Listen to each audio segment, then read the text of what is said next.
Assalamualaikum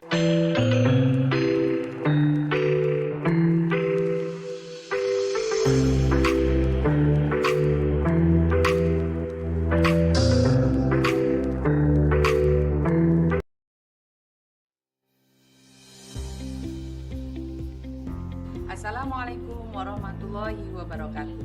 Saya Sri Mulyana, CGP Angkatan 10, SMA Negeri 10 Pandeglang, akan mewawancarai 2 kepala sekolah untuk memenuhi tugas demonstrasi kontekstual modul 3.1. Assalamualaikum warahmatullahi wabarakatuh, Ibu. Ya, Waalaikumsalam, Ibu Sri. Ya. Analisis tentang penerapan proses kasus yang ada di SMA Negeri 10 Pandeglang ini, Bu. Kira-kira selama ini bagaimana Ibu mengidentifikasi kasus-kasus yang merupakan dilema etika atau bujukan moral? Oh gitu ya. Yang namanya sekolah mengurusi orang-orang hidup, anak-anak, ya, pasti itu bersentuhan dengan dilema, tentu saja. Terutama kaitannya dengan penerapan disiplin. Kita tahu bahwa penerapan disiplin yang dilakukan di sekolah ini adalah disiplin positif. Tapi walau bagaimana, ya, disiplin positif juga ya, itu menjadi sebuah pertimbangan yang tepat pada saat mungkin saat ini kita sedang menjalankan sebuah program terkait dengan beberapa kasus atau beberapa permasalahan yang muncul di kalangan anak-anak kita. Tentu saja itu harus dipertimbangkan dengan matang, ya. Kita mengambil sebuah keputusan itu harus tepat, sesuai dengan kebutuhan anak. Terkadang anak-anak melakukan sesuatu itu bukan tanpa sebab, ya. Berarti kita harus pandai-pandai mengungkap apa dulu permasalahannya, baru kita menjadi orang yang bijak untuk memutuskannya seperti apa. Ada beberapa kejadian sih yang kita alami di sekolah ini, ya. Yang paling dekat adalah bagaimana kita mendisiplinkan anak-anak untuk masuk tempat waktu di tertentu, ya. Kita ini udah bergulir 2 minggu. Tapi pada saat anak-anak sudah mulai membudaya di jam 7, tiba-tiba ada sebuah kendala di mana jalan rusak, terputus total, kan? Akhirnya itu kan harus merubah lagi, ya, tatanan yang ada. Muncul lagi sebuah dilema etika. Bagaimana kalau itu diterapkan pada saat di luar ada kendala, gitu. Akhirnya kembali lagi dikaji ulang, gitu, antara lain, ya. Kita memberikan toleransi yang wajar, tapi tentu saja terus-menerus anak itu diberikan pemahaman kenapa kita beri toleransi dan kenapa anak itu harus kembali ke budaya yang diinginkan, yaitu tempat maksudnya. Baik. Pertanyaan kedua, Bu, selama ini bagaimana Ibu Kepala mengambil keputusan di sekolah, terutama untuk kasus-kasus di mana ada 2 kepentingan yang sama-sama benar atau sama-sama mengandung nilai kebajikan? Bagaimana memutuskannya? Ya, memutuskannya tentu saja kita kan hidup di dalam komunitas, ya. Kadang-kadang pendapat bersama itu dengan sharing, dengan diskusi bersama itu terhadap memandang sebuah masalah itu kan pasti akan berbeda-beda. Oleh karena itu tentu saja kita tidak memiliki ada tim BK, ada tim Baliklas, ada tim dan sebagainya. Bahkan mungkin orang tua pun yang kita libatkan terkait dengan permasalahan-permasalahan yang ada. Karena kan kita tidak terlepas masalah itu adalah dari masalah anak, ya. Masalah interaksi anak di sekolah, masalah interaksi anak di masyarakat itu pun menjadi kadang-kadang sebuah kasus yang akan muncul dampaknya di sekolah. Jadi tentu saja kami melakukan komunikasi dengan orang tua yang paling terakhir, ya. Terakhir komunikasi dengan orang tua, bagaimana kesepakatannya, kemudian guru BK mempertimbangkan sedemikian rupa, ya, sehingga anak ini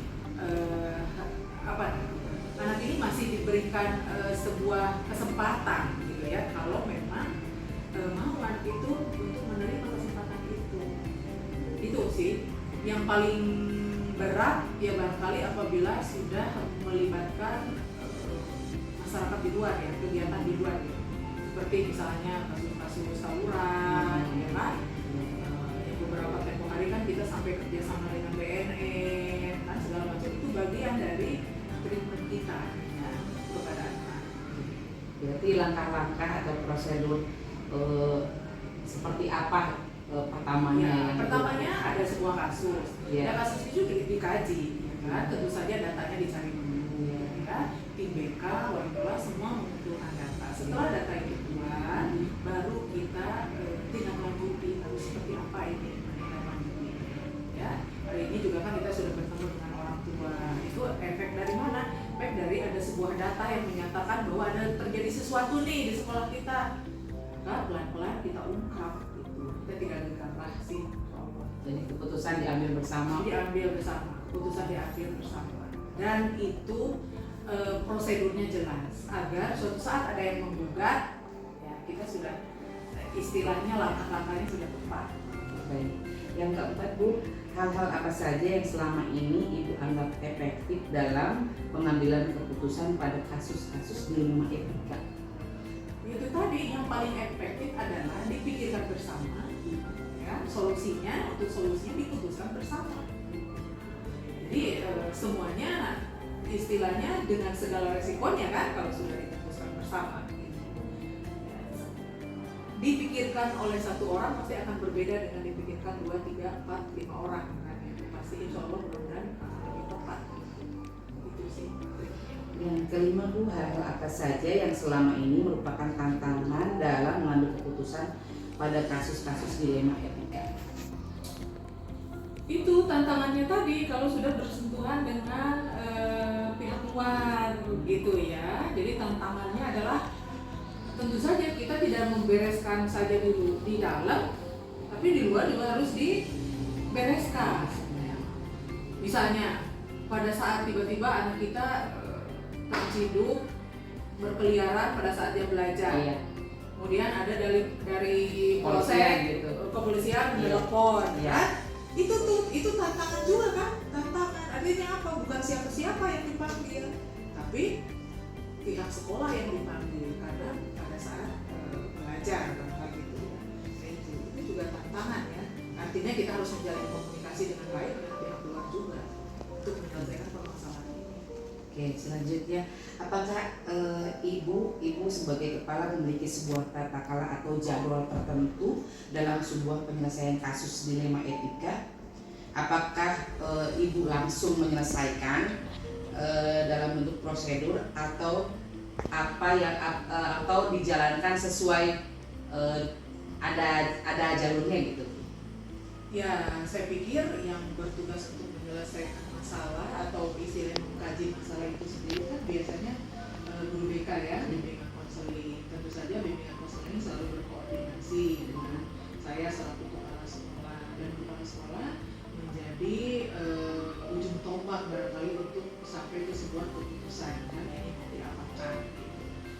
Saya rasa kita sudah menjalankan itu semua sesuai dengan tupoksi. Jadi sesuai prosedur ya, tidak ditangani langsung secara langsung oleh ibu kepala sebagai kepala sekolah di sini. Tidak. Baik. Yang ketujuh Bu, apakah seseorang atau faktor-faktor apa yang selama ini mempermudah atau membantu dalam mengambil keputusan dalam kasus-kasus dilema etika di sekolah? Saya pikir sebuah komunitas sekolah, terutama komunitas guru-guru yang semuanya fokus memiliki pemikiran yang sama, bagaimana melayani anak sebaik mungkin, bagaimana kita bisa mengetahui apa sih kebutuhan anak-anak itu, gitu kan? Konsep ke situ saja sih semuanya jadi kita dibuat mindsetnya sama gitu ya, bahwa sekolah ini memiliki bagaimana caranya sekolah ini memberikan pelayanan yang optimum kepada anak-anak. Apabila kita semua konsen terhadap kebutuhan anak-anak, melayani anak-anak sepenuh hati, ya mudah-mudahan semua guru peduli gitu kepada anak-anak gitu. Baik. Dari semua hal yang telah disampaikan, pembelajaran apa yang dapat Ibu kepala petik dari pengalaman Ibu mengambil keputusan mengenai dilema etika ini? Jadi yang paling utama adalah komunikasi, koordinasi, dan kolaborasi. Pasti itu akan menuntaskan semua urusan. Ya kan? Dengan adanya komunikasi yang tidak terputus, begitu kan, sesuai dengan tupoksi masing-masing, kemudian kita koordinasinya, oh ini ranahnya siapa nih, misalnya gitu kan. Begitu mendapat kabar tentang sesuatu hal, ini ranahnya siapa, dikoordinasikan, kemudian kolaborasi kita bersama, misalnya antara guru, wali kelas, kemudian PK, orang tua, ya, eksekusi terakhirnya yang barangkali sebagai pucuk pimpinan ya kepala sekolah, gitu, yang harus kebijaksanaan. Itu sih.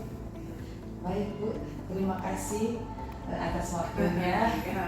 Semoga bermanfaat bagi saya juga. Informasi sangat penting dalam proses menganalisis pengambilan keputusan sebagai seorang kepala sekolah yang bertanggung jawab sebagai pimpinan di sekolah. Ya, Terima kasih. semoga sukses ya Bu Sri ya, tuntas CGP-nya ya. Ya. Terima kasih Bu. Assalamualaikum warahmatullahi wabarakatuh. Waalaikumsalam. Assalamualaikum warahmatullahi wabarakatuh.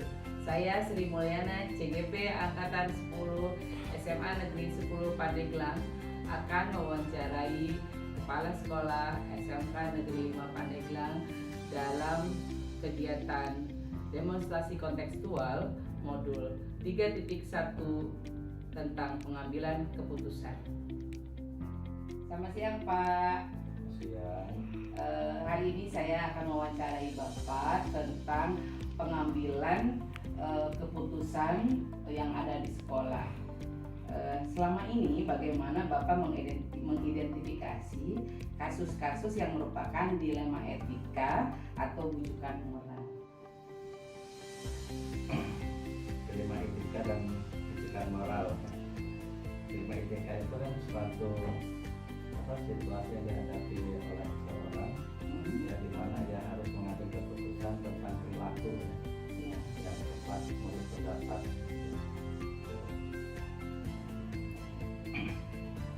Diperkirakan itu apa itu bujukan moral atau etika ya? Kan kalau bujukan moral itu kan yang berkaitan dengan mengambil keputusan yang bukan kasus ya, dengan mempelajari atau mengambil suatu kesimpulannya.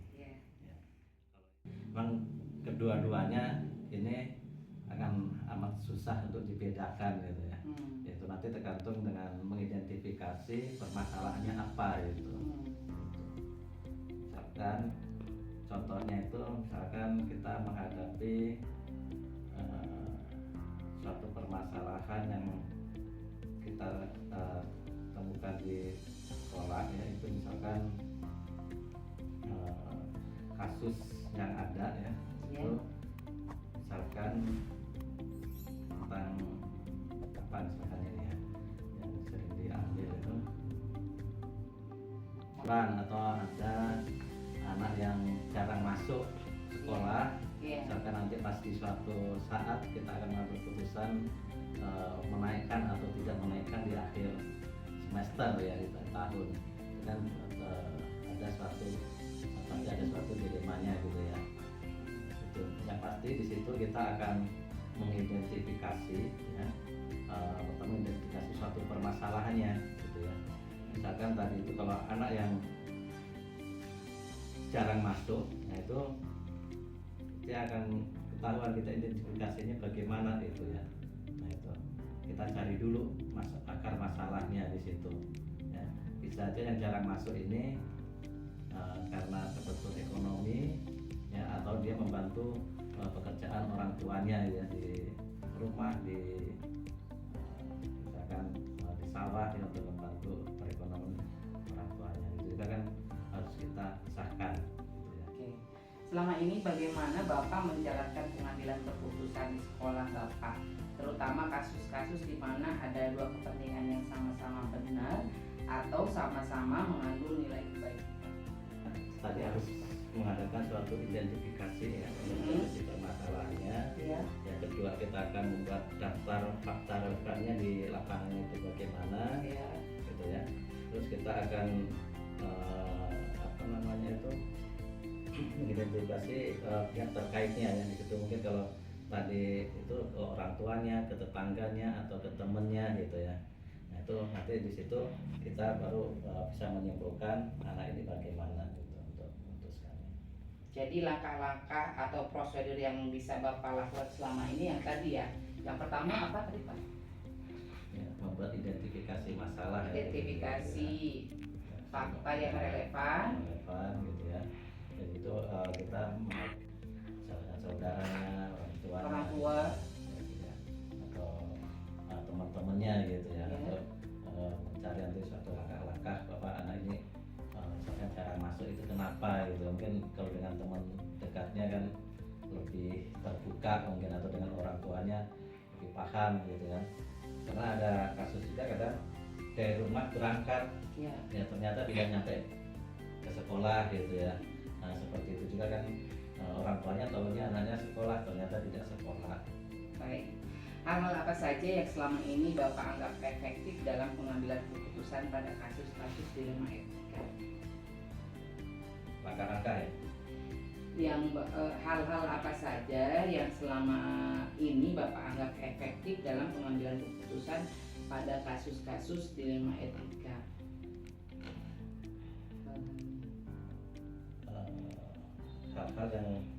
Hal-hal atau langkah-langkah untuk mengambil keputusan ya dalam situasi dilema ITK ya. Yang pasti kita akan mengenali bahwa ada nilai yang saling. Apakah Bapak memiliki sebuah tata kala atau jadwal tertentu dalam sebuah penyelesaian kasus dilema etika? Dan apakah Bapak langsung menyelesaikan di tempat itu atau memiliki sebuah jadwal untuk menyelesaikan bentuk prosedur seperti apa yang Bapak jalani selama ini? Untuk kasus ini biasanya langkah-langkahnya kita kumpulkan ya, yang berkepentingan Ya. ya, dari wali kelas, BK, Ya. dan tim manajemen, bahkan kita undang satu komite ya untuk perwakilannya gitu ya, dari orang tua. Habis itu lihat kasusnya, kalau kasusnya udah berulang kali ya, kita setelah kumpul pasti akan kita putuskan gitu ya. Kalau udah bisa ditangani berarti kita kembalikan ke orang tuanya.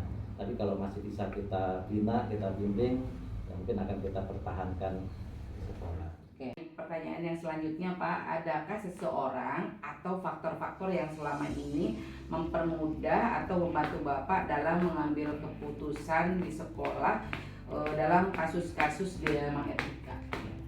Kalau ini ada yang akan mempermudah, yaitu tadi ada suatu tim ya, kita sebut tim manajemen sekolah, Ya. dan kita kumpul di situ untuk menyelesaikan suatu permasalahannya gitu ya. Kita akan seperti itu, terutama kalau ini berkaitan dengan kenakalan anak, ya pasti ada kesiswaan, ada BK ya, dan bagian kurikulum paling nggak itu untuk nanti menyelesaikannya ini, penyelesaiannya gitu. Dari semua hal yang telah disampaikan, pembelajaran apa yang dapat Bapak petik dari pengalaman yang Bapak alami dalam mengambil keputusan dilema etika? Pembelajaran Dalam pembelajaran dari sebuah kasus ini yang bisa kita tariknya ya, pasti situ ada namanya dilema, pasti dua-duanya akan muncul gitu ya, antara etika dan moral gitu ya. Iya. Baik, terima kasih Pak wawancaranya atas waktunya. Semoga bermanfaat. Demikian hasil wawancara saya dengan 2 kepala sekolah. Semoga bermanfaat. Wabillahi taufiq wal hidayah. Wassalamualaikum warahmatullahi wabarakatuh.